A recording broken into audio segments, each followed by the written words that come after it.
I think that often we have so much structure. I think we cause our children to always look to operate within the lines. And Martin Luther King said that you learn a lot about a man not when times are good, but you learn about his character when things are rough and times are tough. That is what I hope to teach my daughter. I hope that the children, the generation in Arlington Public Schools learn is that you will have challenges. You will have failures. That's how we know if you really want something. If you bump your leg or scrape your knee, if you get back up and you keep fighting, that's where strength, that's where character, that's where courage is created. And so if we always, if the path is always laid for us, then there's no way to tell how bad someone really wants it. And I think that for us, if we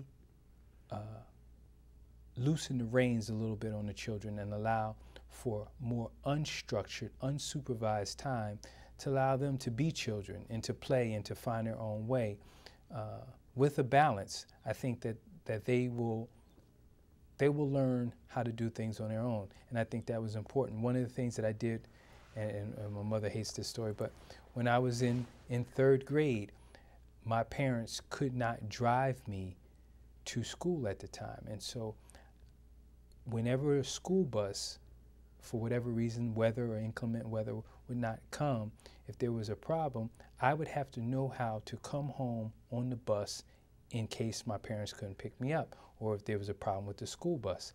The same way you would teach your child to walk home from school in the case of emergency, the path that they would take so that you would know and be comfortable with where they were walking home. So my parents did the same thing with me, and I actually caught the bus home by myself as a lesson as young as 9 years old. And so now I look back and go, wow, you know, we would never do that with our children these days. But sometimes I wish that we did take a little bit more chances, not to put them in danger, but to sharpen their skills, sharpen their awareness of their surroundings. And so I still find myself always taking note of where I am, who's in the room, what's going on, and then paying attention to those things for future reference.